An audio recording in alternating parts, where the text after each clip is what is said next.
ಇದು ಈ ವರ್ಷದ ಶಿವರಾತ್ರಿ ಬಹಳ ವಿಶೇಷವಾದ ಶಿವರಾತ್ರಿ. 144 ವರ್ಷಗಳ ನಂತರಂತಹ ಬಂದಿರುವಂತಹ ಈ ಪ್ರಯಾಗ ತೀರ್ಥಸ್ಥಾನ ಏನಿದೆ, ಗಂಗಾ ಯಮುನಾ ಸರಸ್ವತಿಯ ಒಂದು ಸಂಗಮದ ಸ್ಥಳದಲ್ಲಿ ತೀರ್ಥಸ್ಥಾನ ಬಹಳ ವಿಶೇಷವಾಗಿರುತ್ತೆ.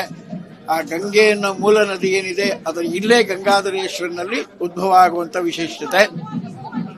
ಈ ಪ್ರಯಾಗದಲ್ಲಿ ಯಾರು ಹೋಗಿ ಸ್ನಾನ ಮಾಡಿಲ್ಲ, ಯಾರು ದರ್ಶನ ಮಾಡಿಲ್ಲ, ಈ ಶಿವರಾತ್ರಿಯ ಅಂತಿಮ ದಿನವಾದ ಇಂದು ಈ ಗಂಗಾಧರೇಶ್ವರನ ದರ್ಶನ ಮಾಡಿದ್ರೆ ಪ್ರಯಾಗದಲ್ಲಿ ತೀರ್ಥ ಸ್ನಾನ ಮಾಡಿದಷ್ಟು ಪುಣ್ಯ ಲಭ್ಯ ಆಗುತ್ತೆ ಅನ್ನೋದೇ ಒಂದು ವೈಶಿಷ್ಟ್ಯತೆ.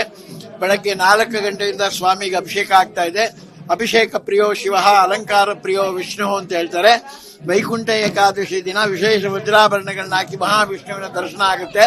ಈಶ್ವರನಿಗೆ ಅಭಿಷೇಕ ಮಾಡಿ ಮಾಡಿ ಮಾಡಿ ಅಭಿಷೇಕ ದರ್ಶನದೇ ಮಹಾಪುಣ್ಯ ಆಗುತ್ತೆ.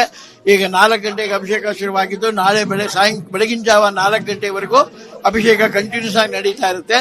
ಅಭಿಷೇಕದ ನಂತರ ವಿಶೇಷವಾಗಿ ಅಲಂಕಾರ ಮಾಡಿ ಎಲ್ಲರಿಗೂ ದರ್ಶನದ ಭಾಗ್ಯವನ್ನು ಕಲ್ಪನಾ ಮಾಡ್ತಾರೆ. ಶಿವರಾತ್ರಿಯ ಶಿವಾಲಯದಲ್ಲಿ ಜಾಗರಣೆಯನ್ನ ಮಾಡಿ ಓಂ ನಮಃ ಶಿವಾಯ ಅನ್ನೋ ಮಂತ್ರವನ್ನ ಜಪ ಮಾಡ್ತಾ ಅವನ ದರ್ಶನ ಮಾಡಿದ್ರೆ ವಿಶೇಷವಾದ ಪುಣ್ಯ ಲಭ್ಯ ಆಗುತ್ತೆ.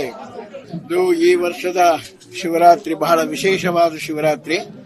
144 ವರ್ಷಗಳ ನಂತರಂತಹ ಬಂದಿರುವಂತಹ ಈ ಪ್ರಯಾಗ ತೀರ್ಥಸ್ಥಾನ ಏನಿದೆ, ಗಂಗಾ ಯಮುನಾ ಸರಸ್ವತಿಯ ಒಂದು ಸಂಗಮದ ಸ್ಥಳದಲ್ಲಿ ತೀರ್ಥಸ್ಥಾನ ಬಹಳ ವಿಶೇಷವಾಗಿರುತ್ತೆ. ಆ ಗಂಗೆಯ ಮೂಲ ನದಿ ಏನಿದೆ ಅದು ಇಲ್ಲೇ ಗಂಗಾಧರೇಶ್ವರನಲ್ಲಿ ಉದ್ಭವ ಆಗುವಂತ ವಿಶೇಷತೆ. ಈ ಪ್ರಯಾಗದಲ್ಲಿ ಯಾರು ಹೋಗಿ ಸ್ನಾನ ಮಾಡಿಲ್ಲ, ಯಾರು ದರ್ಶನ ಮಾಡಿಲ್ಲ, ಈ ಶಿವರಾತ್ರಿಯ ಅಂತಿಮ ದಿನವಾದ ಇಂದು ಈ ಗಂಗಾಧರೇಶ್ವರನ ದರ್ಶನ ಮಾಡಿದ್ರೆ ಪ್ರಯಾಗದಲ್ಲಿ ತೀರ್ಥ ಸ್ನಾನ ಮಾಡಿದಷ್ಟು ಪುಣ್ಯ ಲಭ್ಯ ಆಗುತ್ತೆ ಅನ್ನೋದೇ ಒಂದು ವೈಶಿಷ್ಟ್ಯತೆ. ಬೆಳಗ್ಗೆ 4 ಗಂಟೆಯಿಂದ ಸ್ವಾಮಿಗೆ ಅಭಿಷೇಕ ಆಗ್ತಾ ಇದೆ. ಅಭಿಷೇಕ ಪ್ರಿಯೋ ಶಿವ, ಅಲಂಕಾರ ಪ್ರಿಯೋ ವಿಷ್ಣು ಅಂತ ಹೇಳ್ತಾರೆ. ವೈಕುಂಠ ಏಕಾದಶಿ ದಿನ ವಿಶೇಷ ವಜ್ರಾಭರಣಗಳನ್ನ ಹಾಕಿ ಮಹಾವಿಷ್ಣುವಿನ ದರ್ಶನ ಆಗುತ್ತೆ. ಈಶ್ವರನಿಗೆ ಅಭಿಷೇಕ ಮಾಡಿ ಮಾಡಿ ಮಾಡಿ ಅಭಿಷೇಕ ದರ್ಶನದೇ ಮಹಾಪುಣ್ಯ ಆಗುತ್ತೆ. ಈಗ 4 ಗಂಟೆಗೆ ಅಭಿಷೇಕ ಶುರುವಾಗಿದ್ದು ನಾಳೆ ಬೆಳಗಿನ ಜಾವ 4 ಗಂಟೆವರೆಗೂ ಅಭಿಷೇಕ ಕಂಟಿನ್ಯೂಸ್ ಆಗಿ ನಡೀತಾ ಇರುತ್ತೆ. ಅಭಿಷೇಕದ ನಂತರ ವಿಶೇಷವಾಗಿ ಅಲಂಕಾರ ಮಾಡಿ ಎಲ್ಲರಿಗೂ ದರ್ಶನದ ಭಾಗ್ಯವನ್ನು ಕಲ್ಪನಾ ಮಾಡ್ತಾರೆ. ಶಿವರಾತ್ರಿಯ ಶಿವಾಲಯದಲ್ಲಿ ಜಾಗರಣೆಯನ್ನ ಮಾಡಿ ಓಂ ನಮಃ ಶಿವಾಯ ಅನ್ನೋ ಮಂತ್ರವನ್ನ ಜಪ ಮಾಡ್ತಾ ಅವನ ದರ್ಶನ ಮಾಡಿದ್ರೆ ವಿಶೇಷವಾದ ಪುಣ್ಯ ಲಭ್ಯ ಆಗುತ್ತೆ.